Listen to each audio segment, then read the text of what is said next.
우리가 죄형 법정주의 내용 5가지에 대해서 우리가 간단하게 그 개념에 대해서 이해를 하고 넘어가도록 하겠습니다. 죄형 법정주의인데요. 죄와 형벌은 법으로 정해야 된다는 얘기예요. 자, 그러면 죄형 법정주의 달리 얘기하면 법률 없으면 범죄도 없고 형벌도 없는 거예요. 법률이 없으면. 자, 그러면 여기에서 우리가 이제 5가지 내용이 나오는데 5가지 내용. 자, 5가지 내용. 첫 번째가 나오는 게 이제 관습형법 금지죠. 관습형법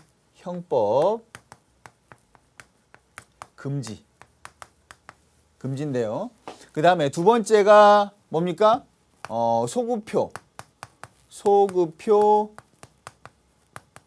금지입니다.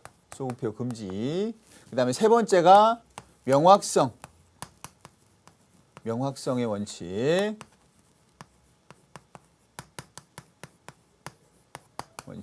그 다음에 적정성. 그 다음에 유추에서 금지.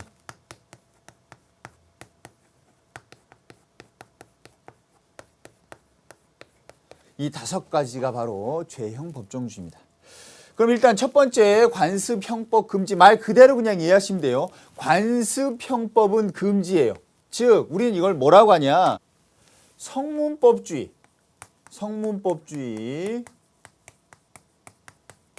다른 말로 법률주의라고 그래요. 법률주의. 즉 성문법 즉 법률에 의해서 성문법이에요. 성문법에 의해서 뭘?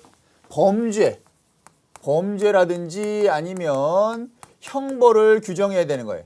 형벌을 뭐에 의해서? 성문법에 의해서 그다음에 법률에 의해서 규정해야 된단 말이에요. 만약에 관습법에 의해서 이 범죄나 형벌을 규정하면 안 되는 거예요. 반드시 성문법과 또는 법률에 의해서 규정해야 된다. 자, 그럼 이 2가지를 놓고 보면 우리가 첫 번째 잠깐만 우리가 앞에서 선생님이 맨 처음에 뭐라고 했었냐면 이 5가지의 규정이긴 하지만 우리가 유리할 때는 적용이 가능하다고 했죠. 유리할 때는 관습형법을 적용해도 돼요. 관습형법. 자, 봅시다. 우리 앞에서 배웠는데 민법, 관습법 적용합니까? 안 합니까? 하죠. 민법에 있어요. 민법이 없으면 뭐라고 관습법에 의한다고 나와 있단 말이에요. 관습법 뭐 이제 불문법이죠. 쉽게 말하면 불문법. 관습법에 의하고 없으면 조리에 의한다 나온단 말이에요. 그렇기 때문에 우리가 관습법, 민법에서 또 이제 인정하고 있고 헌법에서 나왔죠. 관습헌법 나왔잖아요. 수도 이전 문제에서 헌법재판소가 관습헌법, 수도는 하나의 헌법적인 내용을 담고 있는 관습헌법이다라고 이제 우리가 배웠단 말이에요. 그러니까 헌법, 민법 다 관습법 인정했어요. 하지만 형법은 안 된다는 얘기예요. 안 된다. 그 다음에 자, 이 내용 무슨 말이냐? 다시 한번 생각하면 범죄와 형벌을 성문법 즉 법률에 의해서 하는데 즉 이걸 법률주의를 생각하면 명령이나 규칙에 의해서도 요것을 규정하면 안 된다는 얘기예요. 그러니까 명령과 규칙도 안 돼. 명령과 규칙으로 범죄를 정하고 그에 대한 형벌을 부과하면 안 된단 말이에요. 왜 명령 우리 앞에서 배웠죠. 국무총리, 대통령. 그죠? 그러면 대통령이 범죄를 정하고 그 다음에 형벌을 부과할 수 있는 거잖아. 그럼 이거는 어떻게 보면 제왕적이잖아. 그죠? 그렇기 때문에 어떤 무슨 국왕의 옛날 근대 이전의 사회나 똑같은 사회란 말이에요. 그걸 방지하기 위해서 성문법주의, 법률주의란 말이에요. 그런데 법률에 이런 게 있어요. 뭐 10년 이하의 벌금을 부과한다. 뭐 500만 원 이하의 벌금을 부과하는데 그 유형은 대통령령으로 정한다. 이건 가능한 거예요. 왜 다 정해졌으니까 그 범위 내에서 적절하게 우리도 그런 게 있단 말이에요. 이자제한법 보면 이자제한법 같은 거 보면 뭐 40% 이내에서 대통령령으로 정한다. 그러면 대통령령에서 뭐 32%까지 이자를 받을 수 있다. 그 이상은 받을 수 없다. 이런 식으로 일정 부분을 이제 위임해버리면 그 위임한 그 명령이나 규칙에 살 수 있지만 전체를 그냥 포괄적으로 넘겨버려가지고 대통령이 범죄도 정하고 형벌도 부과할 수 있게 이렇게 명령이나 규칙으로 정할 수는 없다. 그게 바로 관습형법 금지 원칙이다. 좀 우리 넓게 생각하고 있습니다. 그 다음에 두 번째 보시면 소급표 금지예요. 그러면 이 소급표 금지라는 의미가 뭐냐? 일단 소급하는 것은 것으로 지금의 법을 가지고 과거의 어떤 행위에 대해서 규제하는 거란 말이에요. 왜냐하면 소급해서 뒤로 넘어간다는 얘기예요. 소급이라는 것은 뒤로 가는 거고요. 앞으로 가는 것은 이제 추급이라고 하는데 소급이란 말이에요. 소급 금지. 그러니까 현재의 규정을 가지고 법률을 가지고 과거의 행위를 규제하는 것. 그런데 자 봅시다. 우리는 무슨 주의냐면 행위시법주의입니다. 행위시법주의예요. 행위시법주의. 이게 무슨 말이냐? 예를 들면 이런 겁니다. 자, 어떤 사람이 자동차를 훔쳤어요. 자동차를 훔쳤습니다. 그래서 자동차를 이제 절도했어요. 그러면 지금 징역 1년 했어요. 지금 행위시죠? 행위시. 안 잡혔어요. 그러다가 5년 뒤에 잡혔어요. 5년 뒤에 잡혔어요. 그래서 이제 행위시인데 재판을 받을 때는 5년 지난 후죠. 그런데 지금은 자동차를 훔치면 1년 이상이었는데 지금은 5년 이상이야. 이건 재판시예요. 이때 이 사람이 행위한 건 언제입니까? 5년 전이죠. 그리고 그 당시의 법은 1년이었단 말이에요. 그런데 지금은 뭐예요? 재판시는 5년이죠. 근데 우리 기준은 뭐라고 했어요? 행위시법주의라고 했잖아요. 행위시법주의니까 요때의 규정을 가지고 적용해야죠. 그러면 이때의 규정을 가지고 5년을 부과하면 안 된단 말이에요. 이건 안 된다고. 이거 안 된다. 소급하는 거랑 마찬가지잖아요. 이건 안 된단 말이에요. 단 뭐라고 했습니까? 항상 우리는 유리할 때는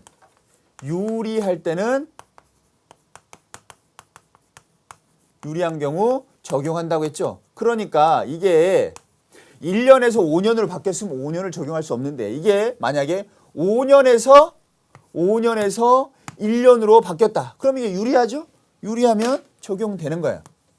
다 마찬가지입니다. 우리 다 유리하면 적용이 돼요. 왜? 누굴 위한 거니까. 형법은 최소한으로 해야 된단 말이에요. 그러니까 형법을 최소한으로 하려는 어떤 그런 내용들이 담겨져 있는 것도 바로 이거란 말이에요. 성문법주의 반드시 이걸로만 하라고. 왜냐하면 형법이라는 것은 인간의 인권을 최대한 아주 강력하게 제한하는 거잖아요. 교도소에 들어가서 아무것도 못하고. 여러분들은 형무소 가봤는지 모르겠지만 되게 좁아요. 되게 좁고 할 게 없어요. 할 게 없어서 사람들은 그 안에서 그냥 뭐 하여튼 그 안에서 놀아. 선생님은 예전에 봤는데 뭐 공도 없어요. 공도 없으면 공을 막 서로 만들어. 그러니까 있긴 있습니다. 근데 다 같이 이제 사용할 수 없잖아. 그러니까 또 뭔가를 만들어요. 그래서 뭐 그걸로 그냥 신문지나 뭐 종이 같은 걸 말아가지고 테이프로 좀 감아가지고 그걸 던지는 놀이라든지 탁구를 치는데 뭐 여러분 하듯이 실내화를 가지고 한다든지 무슨 뭐 위에 텍스 이게 천장 붙이는 거 있거든요. 그거 떨어진 거 가지고 반으로 쪼개가지고 그걸 뭐 탁구공으로 친다든지 뭐 이런 식으로 그 다음에 뭐 어떤 여러 가지 행동에 제약이 있단 말이에요. 그러니까 그런 제약을 할 때 만약에 자칫 잘못하면 오판하게 되면 문제가 되잖아요. 다시 되돌릴 수도 없고 죽은 사람을 살릴 수도 없고 그렇기 때문에 최소한으로 하려고 한다. 그다음에 인권 보장의 의미 같은 것도 읽고 자 그래서 우리가 유리할 때는 적용하게 됩니다. 그다음에 우리 이제 세 번째 명확성의 원칙이다. 명확성의 원칙 말 그대로 명확해야 되는 거예요. 명확하게 뭐가 범죄에 대한 규정 명확해야 되고 그 다음에 형벌에 대한 규정도 명확해야 되고 예를 들어 봅시다. 이런 예가 있습니다. 기분 나쁘게 한 자는 징역에 처한다. 그러면 뭐가 기분 나쁘게 한 거야? 그 사람 오늘 기분에 따라서 오늘 조현철을 보니까 기분 나쁜데 오늘 날 쳐다보는 게 기소해버려. 그냥 고소해버려. 그죠? 저 같은 사람은 항상 기분 나쁘게 만들겠죠? 다른 남자한테 왜 이렇게 키가 큰 거야? 뭐 저 사람은 왜 이렇게 잘생긴 거야? 알았어, 그냥 농담이에요. 농담이고 너무 여러분들 그 선생님이 가끔씩 이런 말을 하는데 농담입니다. 하지만 그런 뭐가 기분 나쁜지 애매하죠, 그죠? 국가의 안위를 해할 수 있는 뭐가 국가의 안위를 해할 수 있느냐? 그거 가지고 지금 뭐 국가보안법 예전에 말도 많았었단 말이에요. 그런 부분들 예전에 이제 유신 시대라든지 그 다음에 뭐 예전에 그 나치 시대 같은 경우도 이런 부분이 많았단 말이에요. 명확성을 위반하는 어떤 법률 조항이 많았습니다. 그래서 그 다음에 징역에 처한다. 징역 조금 있으면 우리 이제 형벌에 대해서 배울 텐데 징역에 처한다는데 그럼 징역 몇 년이야? 그 기분 나쁘면 뭐 20년 할 수도 있고 1년 할 수도 있고 3개월 할 수도 있고 2개월 할 수도 있고. 그러니까 뭐가 제한이 없어요. 이런 것은 가능합니다. 이런 것들은 안 되죠. 이런 것들은 안 돼. 그냥 징역에 처한대. 그럼 나머지는 다 판사의 몫이야.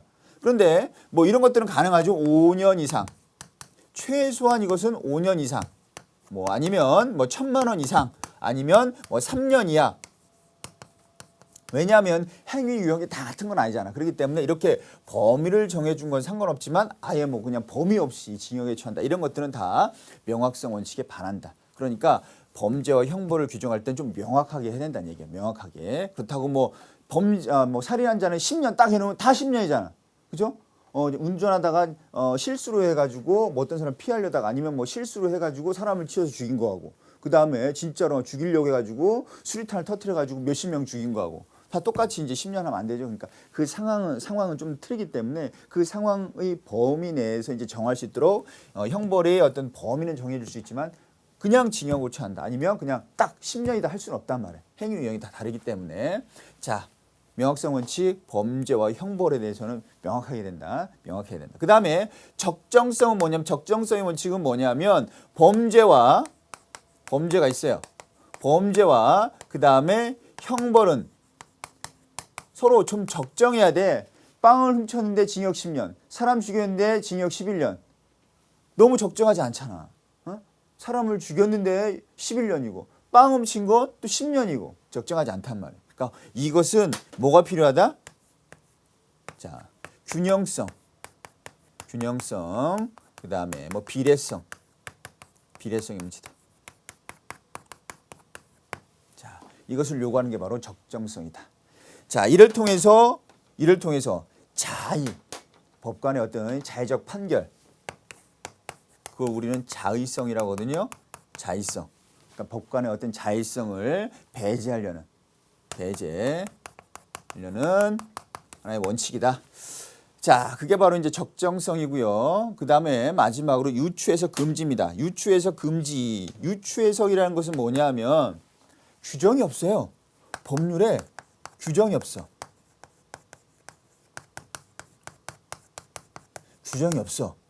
규정이 없으면 우리가 없으면 벌하면 안 되죠. 그런데 이것을 유사한 법을 가져와서 아니면 다른 어떤 법률에서 가져와 가지고 적용하는 거. 유사한 법률을 적용하는 거예요. 요거 된다 안 된다? 안 된다고. 없으면 안 되는 거예요. 예전에 뭐가 있었냐면 자동차 뭐 불법 사용하는 게 있어요. 그러니까 누가 자동차 훔쳐갔어요. 주차장에 있던 아니면 세차장에 있던 자동차를 훔쳐간 거야. 훔쳐갔어. 그럼 막 타다가 걸렸어요. 걸리니까 이 절도죄죠. 근데 이 사람이 뭐라고 하냐면 저 훔치려고 한 거 아니었어요. 잠깐 타고 돌려주려고 했어요. 그런데 타고 돌려주려면 사용이거든요. 그러니까 절도라는 것은 가져가려는 의사가 있어야 된단 말이에요. 근데 가져가려는 의사가 없잖아. 즉 고의가 없어. 과실범도 없고 과실범 처벌 규정도 없고 그러면 이 사람을 절도죄로 넣을 수가 없어요. 그래서 이것은 몰래 가져가가지고 사용하고 돌려주려 했더라도 이건 가져가려는 어떤 절도죄와 유사한 거니까 가져와서 적용하자 했는데 안 된단 말이에요. 그러면 안 돼. 그럼 이 사람 처벌 못하는 거지. 빠져나가는 거지. 빠져나간 거란 말이에요. 그럼 이 사람은 그냥 무죄인가요? 무죄지. 그러면 나 몰래 가져갔어 이렇게 해버리면 끝 아니에요. 그래서 그 법을 신설했어요. 그런 법을 신설했단 말이에요. 그런데 그렇다고 해서 이 사람이 죄가 책임 아무것도 없냐? 그건 아니지. 우리 민법 있잖아요. 민법.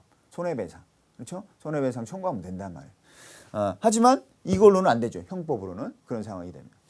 자, 이런 것처럼 우리가 유추해석은 규정이 없는데 불구하고 유사한 조문이나 유사한 법률을 가져와 가지고 규정하는 건 안 된단 말이에요. 당연히 유리한 건 가능하다고 했죠.